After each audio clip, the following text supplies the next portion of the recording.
Welcome back, everyone. We are going into round 4 of our Severn River Series, RCQ. Still with me is Dave Woodland. Hello. And on stream, we have some known players to beat from the chat, I believe. We have Dylan for representing Manly today, and then obviously the owner, CEO himself. The man himself, the man, the myth, the legend.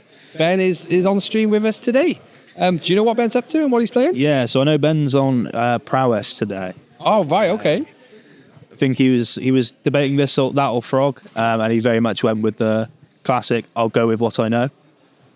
I will say, is he a Prowess guy? Yeah. I know him from Pioneer times to be a gruel vehicles guy. Yeah. But he's really much like aggro, go face. He is very much a Prowess player through and through. He's played that deck for a long time. So it'd be interesting to see.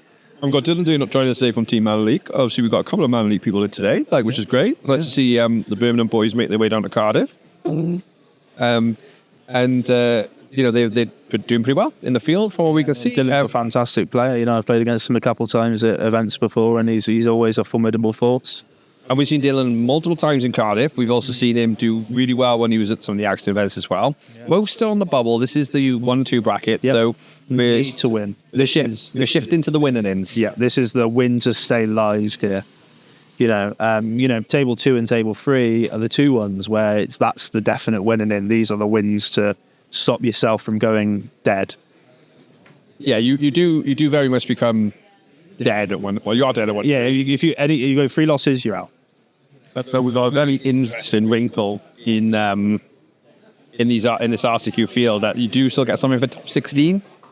Yes. So people do then start to play for the Fauna Shaman. Yeah. What do you think of the promos so far? I love the promos. I love the art. My only, I guess, pet peeve is why are they not promos that are relevant to the format in which you're playing? 100%. Like it's a standard event and it's giving like expressive iteration or like these hot modern cards, and it's like, why are we not getting relevant promos? What standard player is going to want cards they can't even play in their format? Like, I know a lot of us are blessed and play multiple formats, but not everyone does that. I love Ben's Dragon Reach Channeler. Yeah, that's a fantastic retro frame DRC, and it's a good start. That's a great creature. It looks like that maybe is going away here to a Galvanic Discharge. That's a bit awkward for you to see as a Prowess player, because that means a little bit more energy and a little bit more action. Yeah, the DRC also represents a lot more than just like being a creature as well, right? Lets you sculpt your hand, go for your deck, and that will potentially mean there's a bit more of a setup turn. There's a Dragonstorm special guest Arid Mesa there. Very nice one. One of the perks of opening the shop, I suppose, is when you get to see all the spicy cards come through the door. I'm pretty sure Ben will, when we say this is also an advert. If you are interested in buying any of these cards, fullfiretcg.com. Absolutely. I don't think he has a website, but please come to Fullfire TCG down in the Gloucester Docks. You'll have a great time. There's some great people. So it looks like just plot a slick shot. I know you want to play around Static Prison here, which depends on the structure of his hand. Like if he's got a Corey Steel Cutter, then maybe this is a core we play. Got to be. Yeah. I don't see any reason otherwise to plot the slick shot. Like you play around Static Prison, but yeah, we're going to see that Guide of Souls here, and holding up that Galvanic Discharge.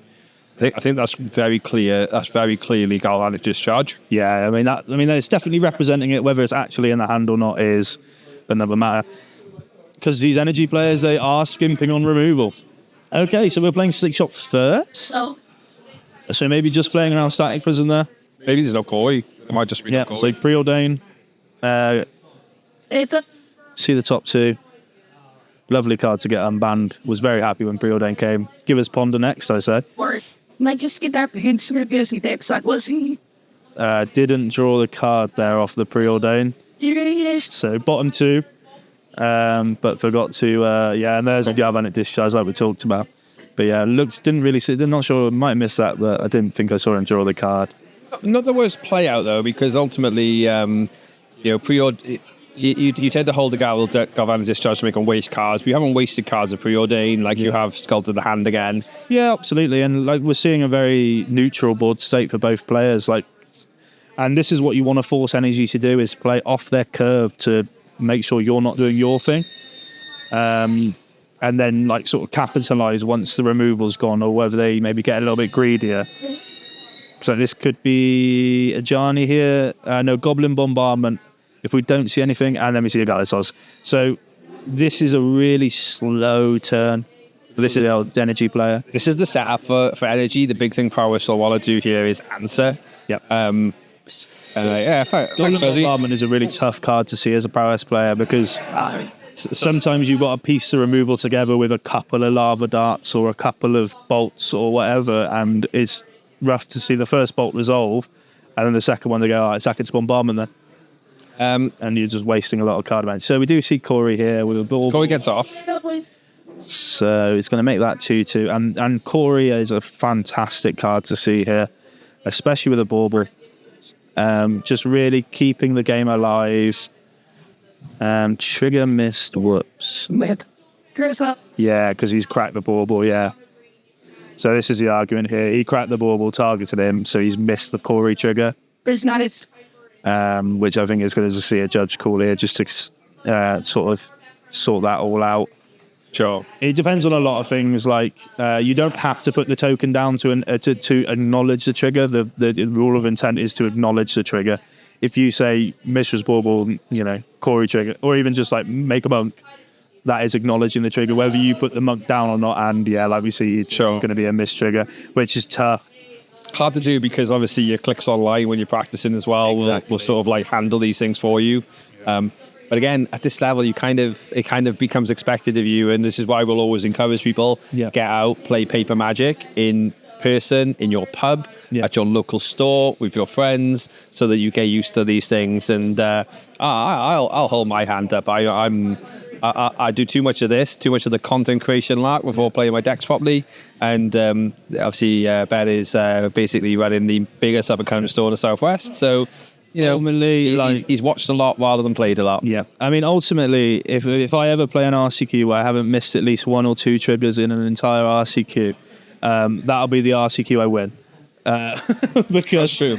Because like it's so easy to miss triggers, and like you're thinking two, 3 lines ahead sometimes, and so looks like Guide of Souls getting a little pump here. This is Season Pyro. With the Season Pyros on, like this is just really turning the screw here. Looks like 2 lands were dropped, so we didn't get any extra energy. Just wondering about the reflexive trigger here, I think, with the Guide of Souls. Because there is an opportunity to respond, but I think when you're seeing 2 taps mana, it's going to be pretty hard unless it's double gut shot.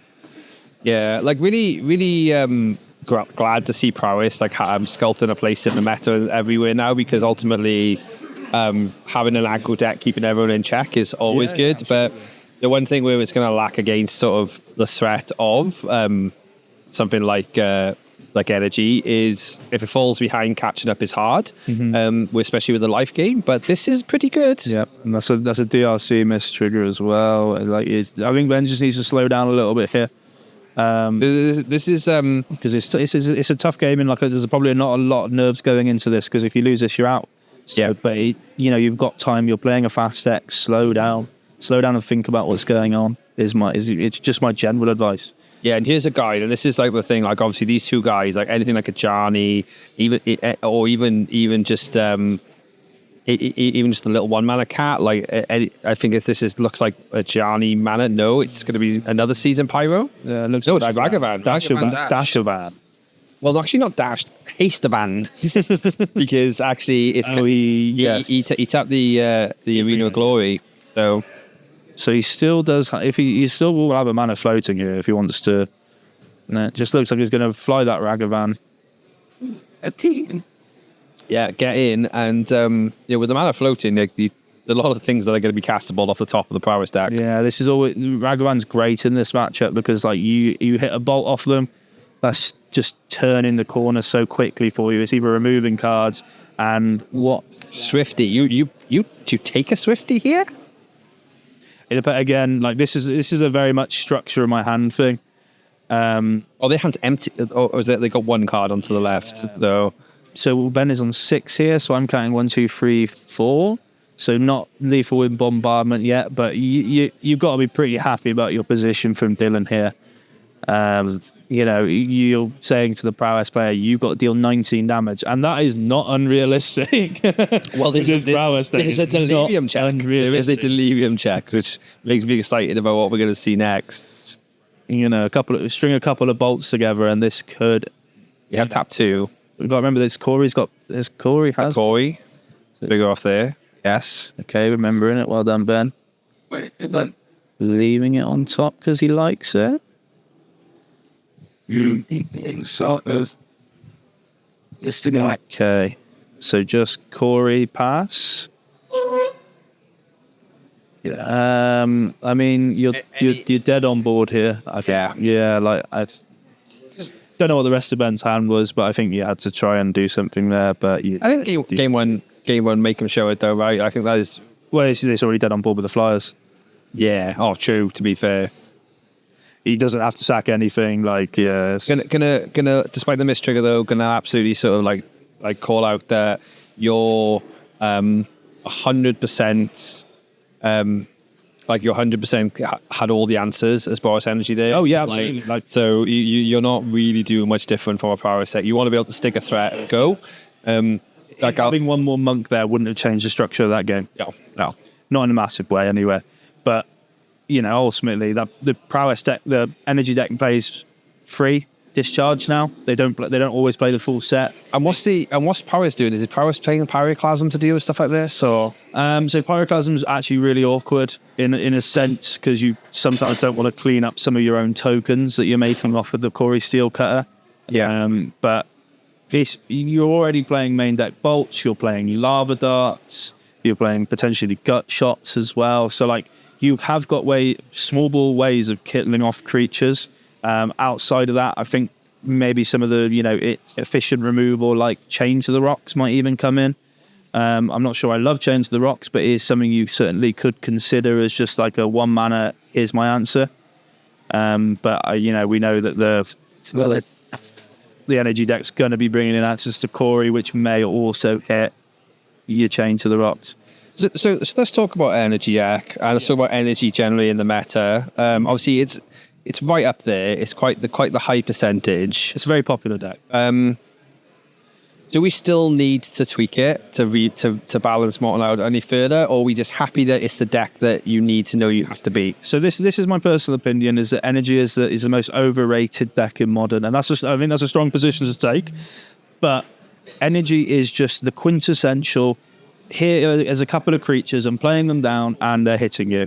It's not doing it's not Amdraptor. It's not playing with the One Ring on turn 2 anymore. Like we've taken that aspect of the deck out. It is just a mid-rangey, synergy-based deck with some removal, and it's efficient removal and it's efficient creatures. Yeah, I agree. I will say it's nothing you can't deal with as a modern player, and you just have to be prepared for it. I've played plenty of energy games. I had to play it twice in the RCQ last weekend, and I've never worried playing energy because it's a very simple game plan. They're not doing anything weird and wonderful usually. I play my creature on 80.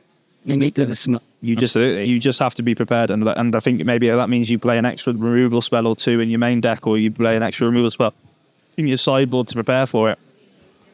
Yeah. As the guys obviously still running through their sideboarding, I'm just going to obviously reply and say I do genuinely agree with Boros Energy. Like I was on variants of energy like this time last year, and before the runway became like the stock, and I felt similar to it then, that it was like just good enough. And I feel like modern sculpting around it is not a problem, because actually that then just means we are in a position where it's strong. Yeah, it's good, but you can beat it, and you go away, and you can just have many cards and everything at your disposal. As far as Ben's on Ben's side, he really wants to take Pyroclasm out of the equation here, I believe. Yeah. And not knowing if we know if there's any things like Piffy Needle, because obviously shutting the bombardment down is going to be huge as well. Yeah, so this is one of those sort of things you can think about, and it's when your sideboard decisions come down to sideboarding for cards versus the deck, and this is, I think, what a lot of people fall into a trap of thinking, I need to bring in graveyard hate because they're playing Flage, but does Flage realistically win them the game against you? And that's where you need to think about your sideboard cards, where you talk about Piffing Needle. Piffing Needle is fantastic against exactly bombardment, but what else does it do in the matchup? And like this, I don't think you can board for specific cards in the deck. You need to board for their deck as a whole. And that is often your board sweeps, your extra removal spells, is how I approach matchup. Yeah, I think in Dylan's case, they just add a little bit more removal and go a bit bigger, right? This is where Flage becomes really important, especially the escaped version. Yeah. And like the Goblin Bombardment will just be able to help ride you there. They started to play Braids, I've noticed as well. Yeah. To deal with things like come back. Corey Steele. And yeah, like I say, this is like a match I'd be very happy with playing its energy. It's not. I think it's fairly even as it goes, but like this is where your galvanic discharges, all your removal spells are just going to be fantastic. And like it's just a creature versus creature matchup. It's almost like playing the mirror a little bit in a sense. As long as you know how to play around Prowess as a mechanic, then you should be absolutely, it should be a fairly even matchup. Just to note, is that one of the cool ass Assassin's Creed's sort of pain lands? That is an elegant parlor from Dylan's side. Oh no, on Ben's side, we just under his armor. I think so. He didn't fetch with it, so I'm guessing it must be one of the Assassin's Creed full art. Yes, that is a fiery islet. Fiery islet. The Assassin's Creed art. Yeah, great stuff. Horizon Lands. Again, Horizon Land. That's the one. Great advert again. If you want to pick up some quality cards and some quality art, there is some. You get yourself down the glass there. Cabinet, yeah. If you want to bling out your commander deck or just your deck as general, so we're seeing the same play here from Ben, plotting that slick shot before. Oh, attacking now. Right, okay. So he's plotted it, he's cast it, and then this is before damage. Lava Dart, the Ocelot Pride. That is a fantastic draw for Ben here. Is pushing that damage through. And we're going to see a bit more damage on a violent urge. That is aggressive. Do you know what I love about this play? And I love. Because he doesn't have delirium, does he? Oh, that's the one downside for going too hard on it. I do love that he's all in on it, though, right? I think that shows the true. Make him have it. The true heart of the spirit of an aggro player. So I don't know if he had delirium there for the double strike of violent urge. No, don't believe so. But it's still, you're representing like a little bit more damage. I think he could have held that a little bit longer, personally. The voice. The voice of victory. Voice of victory. This card has been seeing a massive uptick in the Boros energy side of things, and you can deal with it. Yeah. But you have to give up. You have to give up to act on their turn. So you have to give up your tempo in order to deal with it. But I don't think Ben really minds about Voice of Victory in this matchup too much. It's more your frog matchups that you get a lot more of an advantage with. It's not Teferi Time Raveler where you just get randomly hosed for playing stuff at instant speed. At least it just lets you play the cards during your turn. Okay, so Baubbling a little bit prematurely here. I would have held that till after the fetch. Because, now your information is just gone. Yeah. But because you still got that opportunity to hold it until they fetch, and then you can do it still in the end step. So basically, these are all like little intricacies when I'm talking about stuff like that. Like ultimately, it probably doesn't affect the. This is where Magic's wonderful for the fact that like you handling your mana resources changes the game depending on what format you got. Obviously, you when you're playing Pioneer, it's about having your shock value. Yeah. Obviously, now in Standard, it's about like your balance between your Verges and your Pain lands. Yep. And in Pauper as well. Like in Pauper, am I going to play tapped duels or am I going to play on curve? Also, really important intricacies of the game. what we see in here with the Voice of Victory is seeing the tokens. This is where a bombardment is killer, because if a bombardment is also in play, you get 6 a turn, and I think is that what we're seeing there? Yeah, that just turns up this clock to 11. Don't bring me back. Well, 11 over 2 turns, because I think it's 6 a turn. But it is this. Well, no, it's 5 a turn. It's literally 5 a turn. Yeah. But he's still thinking about. I know he has let the bombardment off. Yeah. So this is tough. Like, this is where Voice of Victory is really showing its pedigree. Is alongside, and it's always that turn right after the bombardment. You've been hit for 4, then you take a further 2, and then you realise, well, I've now got to deal with the victory. You're potentially going to put yourself hell bent to deal with the victory, because you don't want to take another. You don't want to take another 5. Exactly. And then something like a Flays gets dropped, or the Seasoned Pyromancer gets dropped, and then you are still back up, fighting back uphill. So like, he has got a few cards in his hand, and he's probably really considering whether Bolt is going to be worth taking off the Voice of Victory, or is it better to hold? But yeah, there we are. See, we see the Bolt on the Voice of Victory here. I think that's correct. I think you've got to do it. Like, as much as it sucks as a Prowess player, you've got to do it. And Ben really does need to find us some sort of threat here, because that's terrible to see there. A pass back. So the Boros energy player will bombardment. With bombardment and 4 of the mana in hand. Yeah. And there we see a Flage. And I think it was just exactly what I mentioned, is like the Flage now has like an open season. So it's 4 damage from Flage, and then padding that life total, just making it almost impossible. And like, we haven't got an Arena of Glory yet, so like, hasting Flage is like, okay, fine, but that's still a 6/6 that you can play next turn. So we're going to see a Screaming Nemesis. Okay. And he's going to bounce some damage off. He's going to gut shot his Screaming Nemesis to stop the life gain. Yeah. Honestly, that's not a terrible idea. Honestly, pretty smart. Yeah. What will not be great is if we see something like an Arena of Glory, or if we just see land an extra creature, he is dead. Because he can escape Flage, deal 3 damage, sack it, and if he has a 3rd creature, it's exactly 5. Yeah. So one of my favorite outcomes to see though is the Celestial Purge. Okay, that's the purge. It's really tough to see on the Screaming Nemesis. You really wanted to see a Galvanic Discharge hit that or something, but just passing. So just setting up for that Flage turn. And that's the thing. Ben needs to be able to turn the corner, turn the clock in their favour, and I think that's the thing. Like, Dylan is only really a Flage trigger away. DRC, and he's going to Lava Dart him. Yeah, that's fair. Trigger. So the only thing. You want to save some Lava Darts to be free Prowess on a win turn. Having them in the graveyard isn't a terrible thing. They're still free spells. Yes, there's a free spell. Like, but ideally, what we're looking for is Channel of Living, and then having a chance. There's something else we haven't considered is that Ben cannot tap that Fiery Islet for mana. No, that's true. That is DOB. I think we're just doing a little Flage check here, and I think it's going to be. I think he's realised he has it. It is. It's going to be it has Flage from hand, but still not dead. Didn't it to Ben? So that's 2 damage to Ben. Ben goes down to 1 with the bombardment. Any creature here is lethal. Okay, so Ben has to do 16 this turn. They never count the Prowess deck out. Never count the Prowess deck out.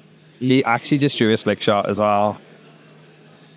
I mean, that's actually quite a lot of damage. Because let's not forget, he's got 2 lava. I think he's got 2 Lava Darts in the graveyard. So he just needs to do some quick. No, he can't do it. He's so close. So he would have had the Slick Shot. That'd have been 1, 2, 3, 4, 5, 6, 7. I think he only does like 7 damage with the Slick Shot with the Lava Dart, including the Lava Dart damage. So I think he could have done 10 there. That was so close. That was really great game. To be honest, I think we saw the power of Boros, really, and we also saw that, Prowess is maybe still a card or 2 away from cracking tier 1. Yeah, so like it is a great deck and it is popular right now. And Corey Steelcutter is certainly a big equation of that. If you see a lot of frog in the room, like you're really happy to be playing Prowess. because Corey Steelcutter is an absolute bomb against Frog. I find that you probably struggle to lose that matchup if you resolve a Corey Steelcutter and gets double spell every turn. But I think against Energy, it maybe is a bit of a struggle because it is very much doing a very similar game plan to you. And I know the Prowess deck can chuck these wins just from absolutely nowhere, but ultimately it's still a creature deck, still using 3 damage removal. It's very, very similar game plans. Yep. So unfortunately, that's the end of Ben's run today. They may try and play it out for top 16, but Dylan continues now to basically have what we can only assume is probably a winning in themselves with the way that everything's playing out. Assuming that people don't get weird draws and stuff like that, it should be like the 1-3-2 makes it. We always say this, and we had a moment in F&M on Tuesday, right, where like we were like 4 wave for 3-1. And until like the final game like went to time and it was a draw, and like somehow like I was locked for like 3rd, but because that game drew, the 2 people that played those people changed the breakers, and like I won on like 0.1% of our match win percentage. So lots of things can happen. We're heading to like a bit of a round break. So we've got 20 minutes of the round left, not too many games. So, Dave, you're all going to probably be having to leave us now. So likely, yeah. So, obviously, before you go, it's been great to have you this morning. If you got anything you want to shout out or any socials you want to plug? Yeah. So quickly, obviously, I have been shouting them out throughout this entire event, but I'll continue to do it. Shout out to Fullfire TCG, my home store. Fantastic place, probably the best singles you can get in the Gloucestershire or potentially even southwest area. So, if you're a singles merchant, then absolutely come down. And then I will also plug our YouTube channel, which is just Fullfire TCG. We post a variety of content on there whenever I can be bothered to edit it. Some lovely shorts on there. I've got some stuff going up tomorrow, I believe. So yeah, head on over there. And come to our RCQ on the 25th. 25th, yeah. And we've got Team Trios on the 18th. So if anyone wants to come and play a bit of that, some of the best Magic you'll ever play, Team Trios, then obviously come on down. Awesome stuff, Dave. Thank you very much. We'll send you away for about 20 minutes. Again, as we said all the time, thank you for being here. This is a Magic All the Time channel, home of the Severn River Series, and also the rest of today's action. Go get yourself a cuppa. Hang around and listen to a little bit more. Like I say, we were on the Midwestern emo. We went to the 80s. Looks like we've gone full circle again. Back to a bit of hot mulligan. We'll see you after the break with some more action. Cheers. Thanks for watching the video. This is some action from the Severn River Series. This was event 3 and we have a total of 11 happening in the southwest of England and Wales. Come join us on the 24th and 25th of May where we continue the series in Bath and Gloucester. For now, look out on the channel for more matches from this series, and don't forget to subscribe if you want to see more content.